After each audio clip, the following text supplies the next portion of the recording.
4వ కీర్తన తీయగలరు.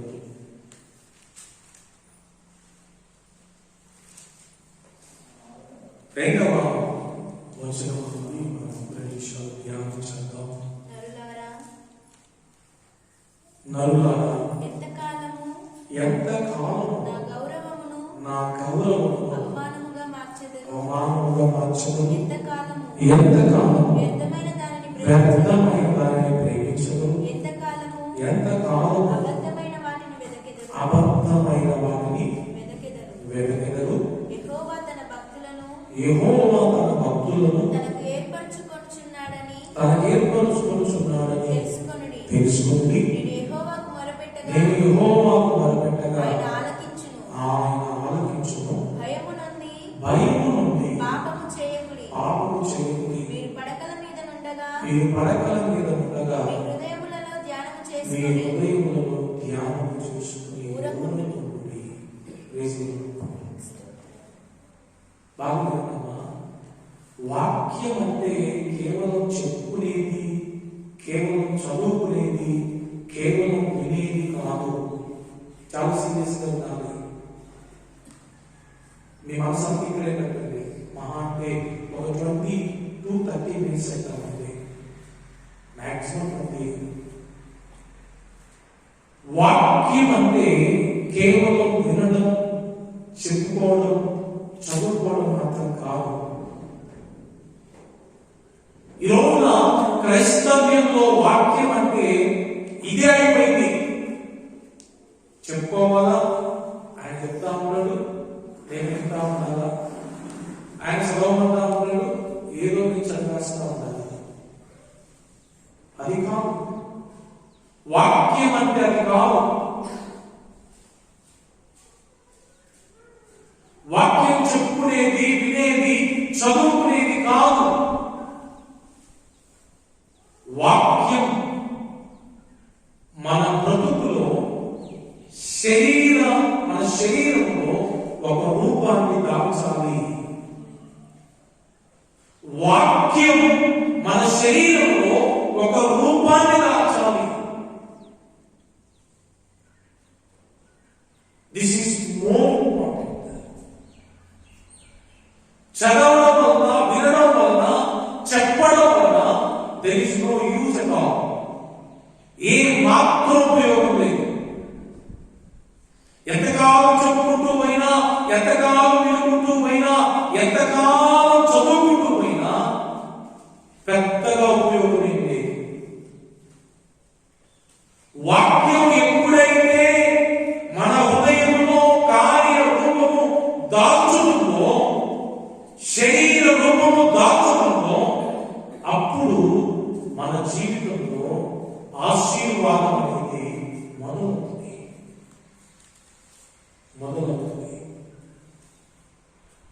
అంతవరకు మన జీవితంలో ఏ ఇంపాక్ట్ కూడా ఉండదు.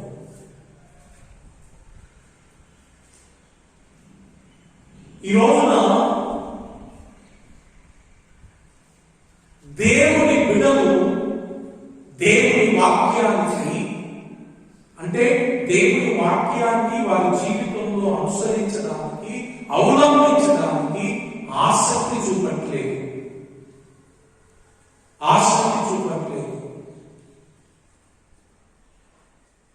వాక్యం అనే స్కేల్తో నీ జీవితాన్ని కొలిస్తే చక్కగా సరిపోయినట్లుగా ఉండాలి. బాగా ప్రేమించండి, ప్రేమను చూపండి అని బైబిల్లో ఉంది. బైబిల్లో ఉన్న ప్రేమ అనే మాట అది నీ క్యారెక్టర్ అవ్వాలి. ఎస్, ప్రేమ గురించి బోధించే వాళ్ళు ఉన్నారు, ప్రేమ గురించి బోధిస్తుంటే వినేవాళ్ళు ఉన్నారు, ప్రేమ గురించి బైబిల్లో చదివే వాళ్ళు ఉన్నారు. కానీ ప్రేమించే వారు ఉన్నారు. ఆ ప్రేమించమన్న వాక్యాన్ని తీసుకొని దానికి లోబడి ప్రేమించే వారు ఎవరు ఉన్నారు? అది జరగకపోతే బోధ వేస్తూ, వినడం వేస్తూ, చదవడం వేస్తూ, దానివల్ల ఉపయోగం ఏమి ఉండదు. బైబిల్లో ప్రేమ గురించి ఉంది. ఆ ప్రేమ గురించి బోధించిన పాస్టర్ గారిలో కూడా ప్రేమ ఉంది అని చెప్పగలగాలి. ఆ బోధన వారి సందర్శనంలో కూడా ప్రేమ ఉంది అని చెప్పగలగాలి. ఒక పాస్టర్ గారు ట్రైన్లో ప్రయాణం చేస్తూ వస్తున్నారు. ఒక మీటింగ్కి వెళ్తున్నారు. అమ్మా ఎక్కడికి? ఒక మీటింగ్కి సాయంత్రం వాక్యం చెప్పాలన్నా ట్రైన్ చాలా కిక్కిరిసిపోతా ఉంది. ఒకవేళ పండగ సీజన్ అవ్వచ్చు. నిలబడడానికి కూడా స్థలం లేదు. పాస్టర్ గారికి సీట్ దొరికింది. పాస్టర్ గారికి సీట్ దొరికింది. ఆ పక్కన ఉన్న ఒక ఆయన నిలబడి అయ్యా ప్లీజ్ అండి కొంచెం స్థలం ఇవ్వండి, అది కొంచెం నిలబడండి, నేను కూర్చుంటాను, నాకు ఓపిక లేదు, నిలబడలేకపోతున్నానని రిక్వెస్ట్ చేశాను. ఈ పాస్టర్ గారు కుదరదు, అస్సలు కుదరదు, నాకు కూడా అంతే ఉంది, నేనే కూర్చుంటా, నీకు స్థలం ఇవ్వండి. మొదటిసారి అడిగాడు, రెండోసారి అడిగాడు, మూడోసారి అడిగాడు. ఎన్నిసార్లు అడిగినా దిగాన వరకు ప్లేస్ ఇయ్యాలంటే ఇవ్వనన్నాడు, సహాయం చేయాలంటే చేయనన్నాడు. అయిపోయింది. ట్రైన్ దిగిపోయారు, ఎటోలా దిగిపోయారు. సాయంత్రం మీటింగ్ టైం అయింది. పాస్టర్ గారు ప్రసంగం చేయడానికి స్టేజ్ మీదకి వచ్చి నాలుగు తలపతి వేసుకొని కూర్చొని ఉన్నాడు. పాస్టర్ గారు కూర్చొని స్టేజ్ మీదకి వచ్చారు, కూర్చున్నారు, ప్రేమ చేసుకున్నారు. ఇక వాక్యం చెప్తామని ప్రజలు చూస్తా ఉంటే ఎదురుగానే వాడబడ్డాడు. ఎవరు? స్థానికులు అడిగారు కదా, ఆడెదురుగా కూర్చున్నాడు. ఇంకో 15-20 నిమిషాల్లో పాస్టర్ గారు వాక్యం చెప్పాలనుకోండి. ఆ రోజు ఆయన సిద్ధపడిన అంశం ఏంటి అంటే ప్రేమించండి, సహాయం చేయండి, క్షమించండి. ఇది ప్రసంగం సిద్ధపడి వచ్చాడు. 15 నిమిషాలు చెప్పాలి, ఎదురుగా ఉంటాడు. ఎటువంటి పరిస్థితి? Sudheer, how it will be?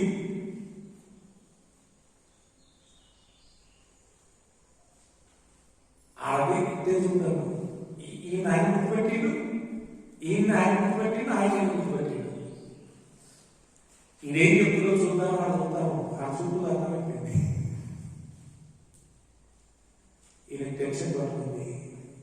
ప్రసంగం చేయాలా, పారిపోవాలా?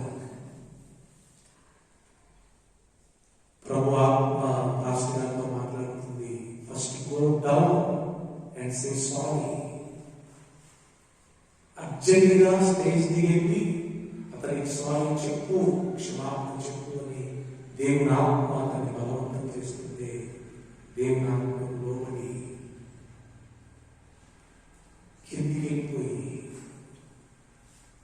సారీ వదలని క్షమించి, కన్నీళ్లతో క్షమించమని అడిగి మరలా స్టేజ్ మీదకి వచ్చి దేవుని వాక్యం బోధించారంట. దేవుడు క్రైస్తవులు అంటే ట్యాగ్ తగిలించుకున్న వాళ్ళు కాదు. 50 క్రిస్టియన్లు ట్యాగ్ తగిలించుకున్నారు. క్రైస్తవులు అంటే క్రీస్తుని ధరించిన వారు. క్రీస్తుని ధరించిన వారు. ధరించావా, ట్యాగ్ తగిలించావా? ఈరోజు ఎక్కువ మంది ట్యాగ్ తగిలించుకున్నారు. అంతే, ఐ యామ్ ఏ క్రిస్టియన్ అని ఒక ట్యాగ్ వేసుకొని తిరుగుతున్నారు.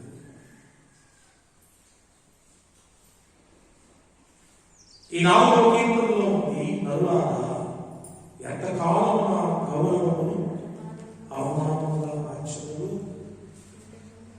ఈ ప్రశ్న దేవునికి ఉన్న వారందరూ అడుగుతున్నాడు. దేవునికి సమాధానం చెప్పండి.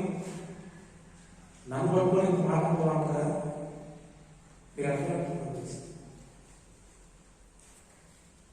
నిజంగా లేదు ప్రభువా, నేను నీ గౌరవమును అవమానపరచట్లేదయ్యా అని చెప్పగలరా? లేదు ప్రభువా, నేనెందుకు నిన్ను అవమానపరుస్తా, నేనెందుకు నిన్ను నేను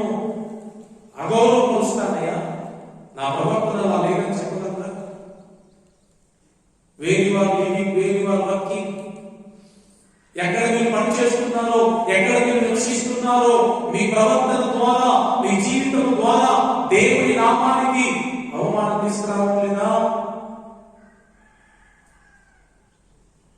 ప్రభు అంటున్నాడు, ఇంకెంతకాలంగా, హౌ లాంగ్, ఎంతకాలం? అలవాటైపోయింది జీవితం, అలవాటైపోయింది. దేవుని అవమానపరుచుకుంటూ బ్రతికే జీవితం అలవాటైపోయింది. ఒక త్రాగుబోతు భర్త భార్య ఎంత చెప్పినా, పిల్లలంతా చెప్పినా వారి తాగుడు మాందే. భార్య పరిస్థితి బాలేదు, భర్త పిల్లల పరిస్థితి బాలేదు, ఫైనాన్షియల్ గా ఇబ్బంది పడుతున్నారు, ఆరోగ్యాలు బాలేవు, ఇక్కడ నేను మారాలి, తాగడం మానాలి, నేను కష్టపడుతూ సంపాదిస్తున్న ధనం నా పిల్లల కోసం, నా భార్య కోసం ఖర్చు పెట్టాలనే ఆలోచన వచ్చిందా? రాష్ట్ర పద్ధతి ఎంత చెప్పినా ఆయన కాదు, ఆయనే. ఎంతకాలంగా ఆ భార్య అది చేసుకున్న కాముచి ఇదే సార్ నా బాధ. ఇంకెంతకాలం అమ్మా, ఇక అంతేనండి, ఆయన తెచ్చుకోవాలి, నేను తెచ్చుకోవాలా, ఆయన మానడు అని అంటారు చాలా మంది.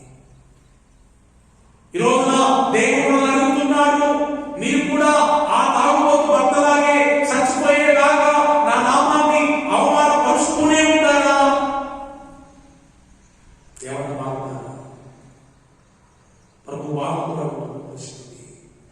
కొన్నిసార్లు భార్య భర్త పాపాలు తప్పుకొని పెడుతుంది, అయ్యా ఈ దండ పెడతా, ఇకనైనా మారయ్యా,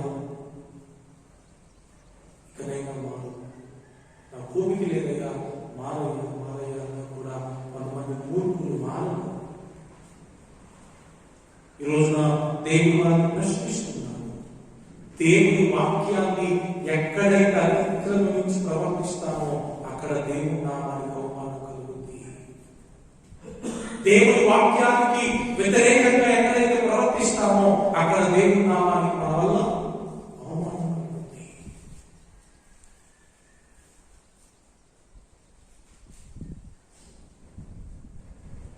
ఎంత కాలం వ్యర్థమైన దానిని ప్రేమించదు? ఏం ప్రేమిస్తున్నామా? అవసరమైన వాటిని, అర్థమైన వాటిని, కావలసిన వాటిని, ఉపయోగకరమైన వాటిని ప్రేమించకుండా వ్యర్థమైన దానిని మనం ప్రేమిస్తున్నాం.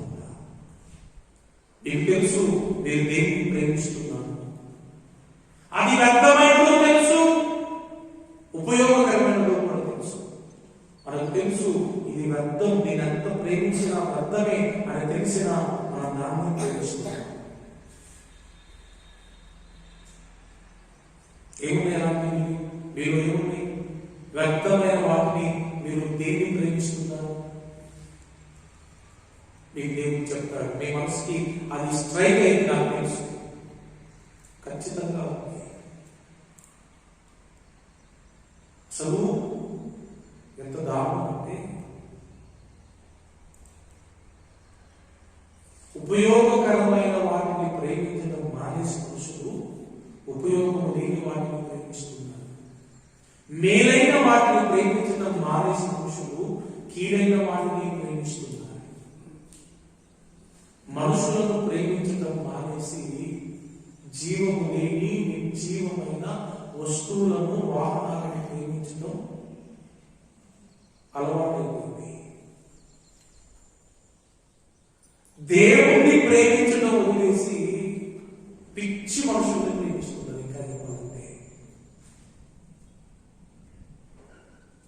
అర్థవంతమైనది, ఉపయోగకరమైనది ఫస్ట్ థింగ్ ఏంటంటే దేవుణ్ణి ప్రేమించడం, దేవుని మందిరాన్ని ప్రేమించడం, దేవుని సేవను ప్రేమించడం.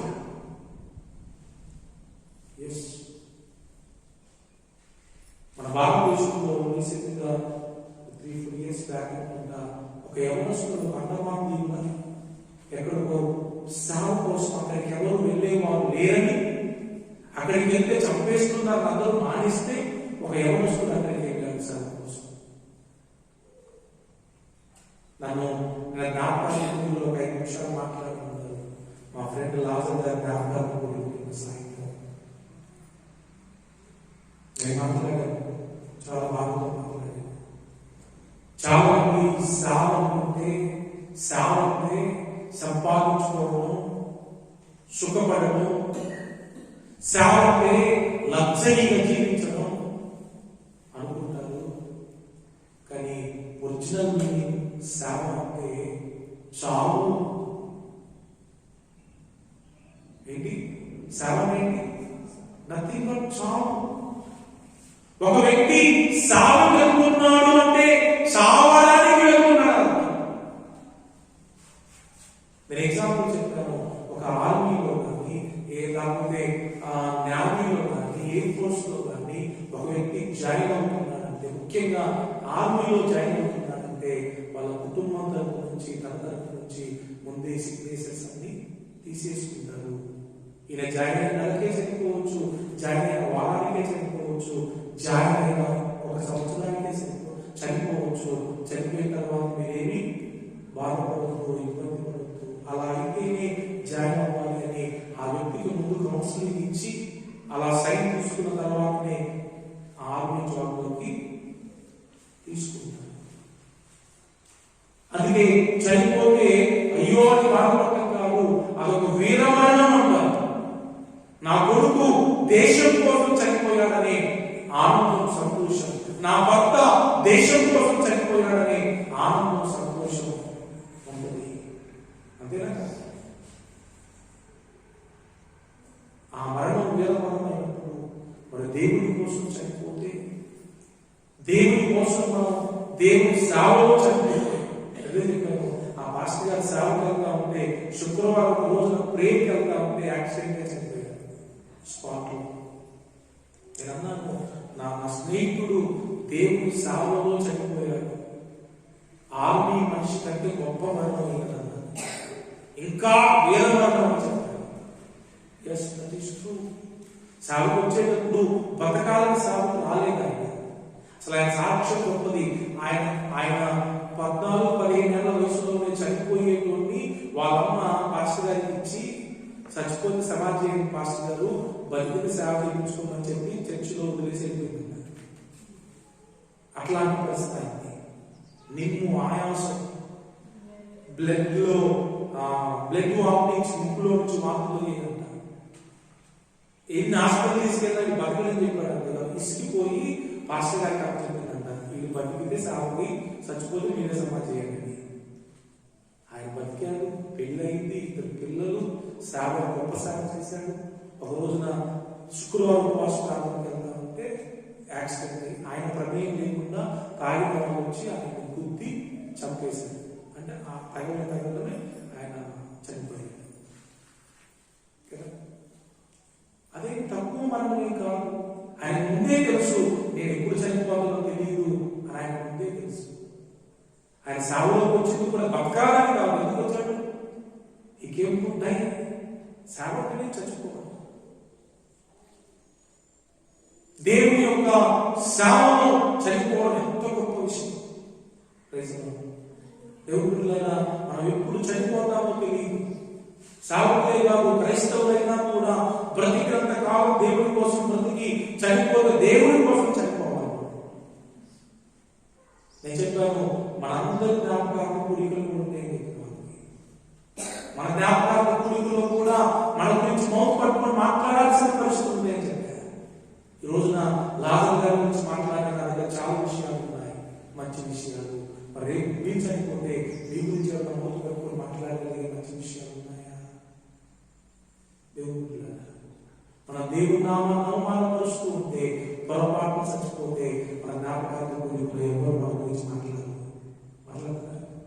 ఏముందని భాష గారు వాక్యం ఏంటి, మాట్లాడడానికి ఏంటి, దాని గురించి మాట్లాడడానికి ఏంటి, దాని గురించి అంటే ఎంత అవమానం.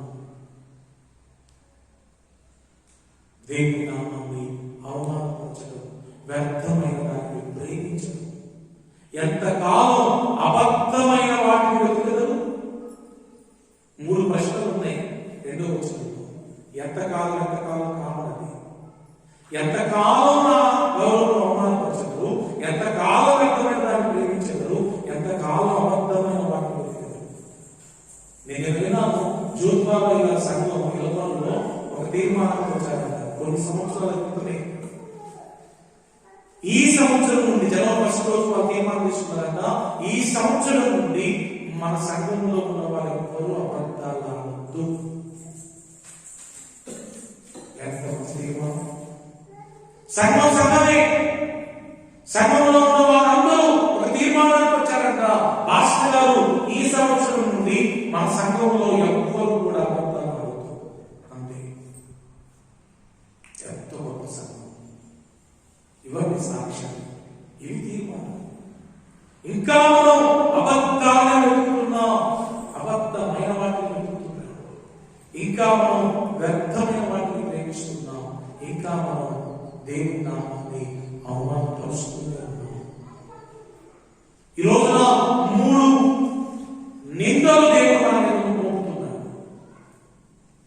మీరు దేవుని నా నామాన్ని అవమానపరుస్తున్నారు, మీరు వ్యర్థమైన దాన్ని ప్రేమిస్తున్నారు, మీరు అబద్ధాన్ని వెతుకుతున్నారు. కారణం చెప్తారు. ఇక్కడ ఉన్న వారు ఎవరు కారణం చెప్తారు? ఆ దేవుడు లేదని మాస్టర్ లేదని ఏసయ్య తప్ప కారణం చెప్పగలిగితే ఎంతో గొప్ప విషయం. ప్లీజ్ ఈ రోజు అయినా దేవుని నామాన్ని అవమానపరచడం మానేద్దాం. ఆమె చెప్పారు అంటే మానేగా కంటిన్యూషన్ చేసుకుని ప్రభు మాట్లాడేటప్పుడు కదా, కనీసం ఈ రోజు నుండైనా మానేయండి. నిన్ను చూసి ఎవ్వరూ కూడా ఈడే క్రైస్తవుడండి అనుకుంటా ఉంటే చాలు. అదే దేవుని నామాన్ని అవమానపరచకుండా ఉండడం. ఈడే క్రైస్తవురాలండి, నువ్వేనమ్మా క్రైస్తవురాలంట, ఇదే మాటలు మాట్లాడుతున్నావు, ఏం పనులు చేస్తున్నావు, ఎవరైనా ఏంటి మాటలు క్రైస్తవుని కదా అని ఎవరు నిన్ను అనకుండా ఉంటే నీకంటే గొప్ప వారికి ఈయన ఒక క్రైస్తవుడైనా, ఈయన ఒక పాస్టరైనా, ఈయన ఒక విశ్వాసైనా అనే మాటలు మన గురించి రాకుండా మనం జాగ్రత్త పడితే ఎంత దేవుని నామానికి మహిమ. రెండవది వ్యర్థమైన దాన్ని గ్రహించడం. టీవీ వ్యర్థమా కదా, సెల్ ఫోన్ వ్యర్థమా కదా, సీరియల్ వ్యర్థమా కదా, సినిమాలు వ్యర్థమా కదా, లోకంలో ఉన్న పాపమంతా వ్యర్థమా కదా, దాని ఉపయోగం ఉందా? Is there any use? But still we are loving them. వాటిని ప్రేమిస్తున్నాం, దాన్ని ప్రేమిస్తున్నాం. ప్రార్థనను ప్రేమిస్తున్నారు కదా, వాక్యాన్ని ప్రేమిస్తున్నారు కదా, మందిరాన్ని ప్రేమిస్తున్నారు కదా, పరిశుద్ధులను ప్రేమిస్తున్నారు కదా, సేవను ప్రేమిస్తున్నారు కదా, పరిచయం ప్రేమిస్తున్నారు కదా. ఒక అన్యుడు, మీరు నమ్మరు, భద్రాచలం ప్రేమిస్తే ఒక అన్యుడు భద్రాచలంలో ప్లేస్ తీసుకొని 5 సెంట్లు ప్లేస్ తీసుకొని మందిరం కట్టించి వాళ్ళ ఇంట్లో ఒక పాస్టర్ గారికి ఇచ్చి, నువ్వు సేవ చూసుకుని పాస్టర్ గారికి మందిరం తాళాలు ఆ రూమ్ తరలించి కన్నుడు నివాస చెప్తాయి. భద్రాచలంలో ప్లేస్ లాంటి తక్కువ ఉంటాయా అమ్మా? ప్లేస్ తీసుకొని మందిరం కట్టించి సేవ చూసుకుని, అయ్యా మరి ప్లేస్ మనం నువ్వే మందిరం కట్టించడం మరి శిలాపాలక మీద నేను పేరు రాస్తా అంటే నీకు గమనం లేదు, నా పేరు దేవుడు ఇంకా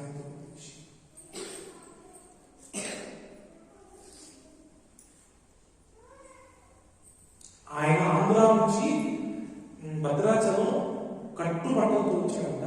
ఈరోజు ఆయన కోటీశ్వరుడు గారంట. అట్లాంటి ప్లేసులు ఎన్నో ఉన్నాయంట, ప్రాంతం ఎన్నో ఇల్లు ఉన్నాయంట. ఆయన మెల్లలోనే ఒక కేజీ బంగారం ఉంటుంది, నేను చూసిన ఆయన మెల్లలోనే కేజీ బంగారం ఉంది, పెద్ద పెద్ద చైన్ ఇంతలా ఉంది. ఎంత సింపుల్గా కింద కూర్చుంటున్నాడు, అందరితో భోజనం చేస్తున్నాడు. ఇంకా ఆయన పరిపూర్ణమైన మార్పు వస్తుంది. దేవుని పరిచయం ప్రేమించి వ్యక్తులు, దేవుని సేవను ప్రేమించే వ్యక్తులు, మన ప్రేమ దైవచ్ఛేదం సార్. ప్లీజ్ ఇంకెంతకాలం ఈ వ్యర్థమైన వాటిని ప్రేమిస్తాం? డబ్బు వ్యర్థమైన కాదా? అదా కదా? బట్టలు వ్యర్థమైన కావాలి కదా? గొప్ప గొప్ప ఇల్లు వ్యర్థమైన కావాలి కదా? ఈ లోకంలో దేవుని కంటే ఏది ఎక్కువ కాదండి, అన్ని పోయేది. ఇక మాట తెలుసా? జమీందారి కుమారుడు, జమీందారి కుమారుడు యాకోబు. అంటే అబ్రహాం రిచెస్ట్ మ్యాన్ అన్నమాట. ఇస్సాకు కూడా ఆయన కంటే గొప్ప ధనవంతుడు. కానీ అన్నని మోసం చేసి, నాన్నని మోసం చేసి ఎలా అయిపోయిందో తెలుసా? ఆ మామగారికి వెళ్తా ఉంటే ఆయనకు దర్శనం వస్తే అక్కడ ఒక ప్రార్థన చేస్తాడు. కట్టుకోవడానికి బట్టలు, తినడానికి తినిపిస్తే నువ్వే నాకు దేవుడు పోయాలి. అంటే ఒక జమీందారి యొక్క మనవుడు, ఒక జమీందారి యొక్క కుమారుడు ఏ స్థితికి వచ్చాడు? తినడానికి తిండి లేదు, కట్టుకోవడానికి బట్టలు లేని స్థితికి వచ్చాడు. ఎందుకు? మోసం, పాపం, అన్యాయం, అక్రమం ఆ వ్యక్తిని నీచునిగా మార్చింది, దిక్కులేని వాడిగా మార్చింది. వ్యక్తమైన దాన్ని ప్రేమించుకుంటుంది. ఇంకొకరు ఎవరు? చిన్న కుమార్ నిటీల్సన్. వాళ్ళంతా కూడా ఆల్నాడు పెద్ద జమీందారు, వాళ్ళతో పనులు ఉన్నారు, ఓ పొలాలు ఉన్నాయి, పశువులు ఉన్నాయి, అంగరంగ వైభవం ఉంది. ఆందోళన పిచ్చి వేసింది. ఏంటి? నాలుగు ఇచ్చే ఇది అయిపోతా. లోకం మీద ప్రేమ, సుఖాల మీద ప్రేమ, పాపం మీద ప్రేమ, నీ దగ్గర ఉంటే నాకేం కుదరట్లా, నీకా నీ మాట వస్తుంది, నేను వెళ్ళిపోతా, దూరంగా వెళ్ళిపోతా, నాకు ఇచ్చే అని లోకాన్ని ప్రేమించి తన ఆస్తంతో తీసుకొని దూరం వెళ్ళిపోయి స్నేహితులతో వ్యభిచారం చేసి చివరికి పంపులు తినే పొట్టు తినడానికి ఇష్టపడ్డాడు.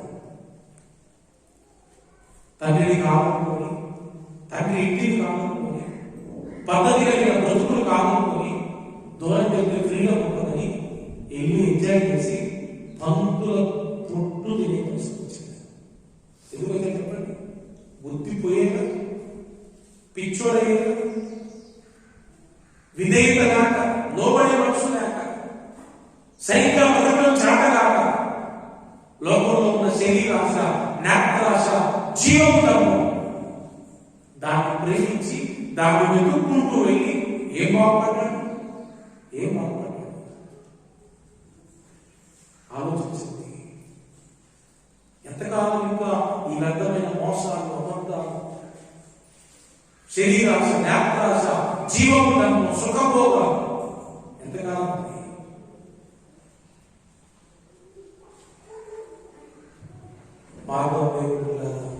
ప్రభు కోరుకుంటున్నారు. ఈ మధ్యాహ్నం ప్రభు మనతో మాట్లాడుతున్నారు. ఏ రోజైనా మారండి, ఈ రోజైనా మారండి. యేసుకి బ్యాక్గ్రౌండ్ లేదు, కానీ పరిశుద్ధుడు, నీతిమంతుడు, యథార్థవంతుడు. ఆ నీతిని బట్టి, ఆ యథార్థతను బట్టి దేవుడు తనకి ఒక వరాన్ని ఇచ్చాడు, ఒక గిఫ్ట్ ఇచ్చాడు. బాగుందండి, ముగింపుకు వస్తున్నాను నేను. ఒక గిఫ్ట్ ఇచ్చాడు. ఏంటా గిఫ్ట్? కళల భావాన్ని చెప్పే వరం అన్నది. కళల భావాన్ని చెప్పే వరాన్ని తన నీతిని బట్టి, తన యథార్థతను బట్టి యోసేపుకు దేవుడు వరాన్ని ఇచ్చాడు. జైలుకి వెళ్ళాడు, నీతిమంతుడుగా జైలుకి వెళ్ళాడు. జైలు ఇద్దరి కళలు వచ్చాయి. ఆ కళను బట్టి వికారంగా ఉన్నారు. ఆ కళల భావాలు చెప్పాడు. చెప్పింది చెప్పినట్టుగా జరిగాడు.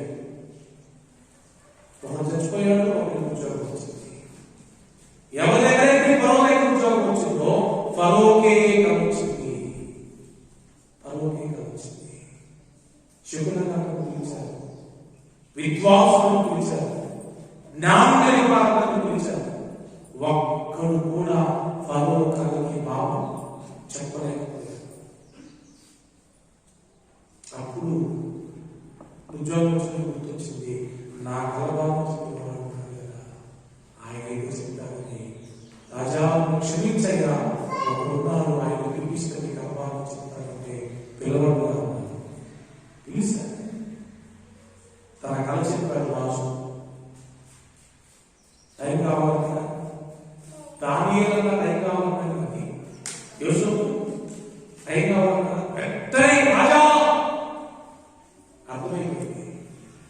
మీకు ఒకే కళ రిపీట్ అయిందంటే 2 కళలు కావాలి, ఆ 2 కళల భావం ఒకటే.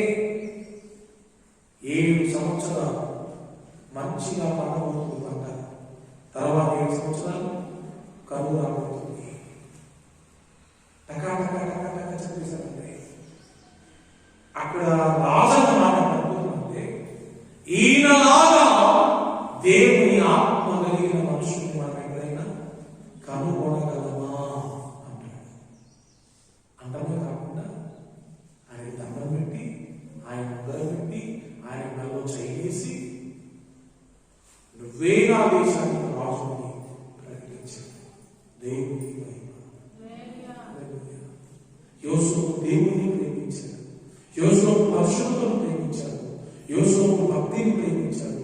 కనుక యోసేపు జీవితం దేశం ప్రధానమంత్రిగా వెలిగిపోయింది.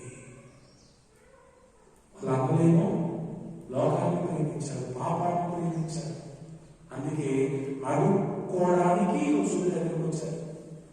ఆ మాట ఒప్పుకో తెలుసా మీకు? అరే కళ్ళ కానీ వాడు వస్తున్నాడా, వీడిని చంపేశామనుకో నీ కళ్ళ ఏమైపోతుందో చూద్దాం అనేసి చంపేద్దాం అనుకున్నారు. దేవుడు చంపేస్తాడమ్మా. కళ్ళ ఇచ్చింది ఎవరు? దేవుడు. చంపనీయదు. రూబేను యూదా ఇద్దరు సహాయపడ్డారు. సరే చంపొద్దులే అనుకునేసారు. ఇక పీడ అయిపోయింది అనుకున్నారు. అయిపోయిందా మరి? అంటే మనుషులు తెలుసుకుంటే అయిపోయింది. ఇక ఏమన్నా చేయగలరా? ఇక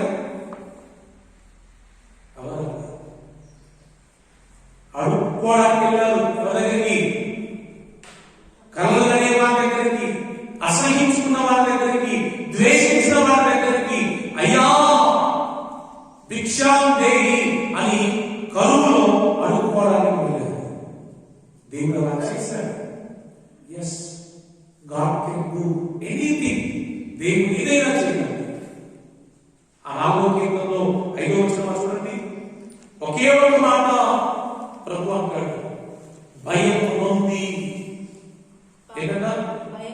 భయము నొంది పాపము చేయకుడి, మీరు పడకల మీద ఉండగా మీ హృదయంలో ధ్యానం చేసుకొని ఓరకుంటుంది. సింపుల్ సూత్రం ఇది. మీరు చేయాల్సింది ఒకటే, డోంట్ డూ సిన్ అంతే. భయం, దేవుని భయం మీకుంటే మీరు పాపం చేయండి, మీ జీవితం జీవించబడుతుంది. ప్రభువుని ప్రేమించాల్సిన పాపాన్ని ప్రేమిస్తాం. పాపం ప్రేమిస్తే పాపం అంతా పరిపక్వమై దురాశ గర్భంలో ధరించి పాపం కంటే పాపం పరిపక్వమై మరణాన్ని అంటే చచ్చిపోవడం నాకు నీకేముంది? నథింగ్ ఇదే. హల్లెలూయా, దేవునికి స్తోత్రం. కాబట్టి అంటే ప్రభువుని ప్రేమిద్దాం, పాపాన్ని ద్వేషిద్దాం, వ్యర్థమైన వాటిని ప్రేమించొద్దు, ఇంకా అబద్ధాలను వెతుకుంటూ వెళ్తూ. చాలా మంది ఎట్లా అబద్ధం చెప్పాలా, అబద్ధాలు ఎంత అందంగా చెప్పాలా, ఈ ప్లాన్ ఇంకా 2024 కాదు, 2050 వచ్చినా 2100 వచ్చినా కూడా ఇదే ఎంత కావాలనుకున్నా వ్యర్థమైన దాన్ని ప్రేమించడం, దేవుని నామమును అవమానపరచడం. పులిస్తామా? షల్ పులిస్తామా? Are you ready? హలో, పులిస్తా పెడదామా? కామాలు వెళ్ళిపోదామా? చాలా మంది పులిస్తా పెట్టడం ఇష్టం ఉంటుంది, కామాలు పెట్టుకుంటా ఉంటారు. మరి ఎన్ని కామాలు పెడతారు? మీకు ఇష్టమైనా కావాలండి దరిద్రం ఉంటుంది. మీరు పాపాన్ని కావాలనుకుంటే వెళ్ళండి, పాపం తీసుకోవచ్చి మీకు ఇష్టం ఉంటుంది. అవుట్ పరదేశంలో మిగిలారా పుత్రానికి ఏముంది? పాపం మీకు పులిస్తా పెట్టక ముందే మీరు పాపానికి పులిస్తా పెట్టండి. నోటీస్ పాయింట్ రా, అర్థమైందా? ఏంటి పాపం? మీరు ప్రేమిస్తున్న పాపం, మీరు వెతుకుతున్న పాపం మీకు పులిస్తా పెట్టక ముందే మీరే మీ పాపానికి పులిస్తా పెట్టండి. సంఖ్యాకాలంలో ఉన్నది, మీ పాపమే మిమ్మల్ని పట్టుకోను. Your sin will catch you. భయపడేదో ఎవరో పట్టుకునేది కాదు. ఏంటి? నీవు చేస్తున్న నీ పాపమే నిన్ను పట్టుకుంది. అవుట్. ప్రభు మనల్ని ప్రేమించి చెప్తున్న వారికి మనలో ప్రభువులను ప్రేమించుదాం, పాపానికి ఇష్టపడదాం, అబద్ధాలకు ఇష్టపడదాం, మోసాలకు ఇష్టపడదాం, పిచ్చి ప్రవర్తన అంతని ఇష్టపడదాం. ప్రభు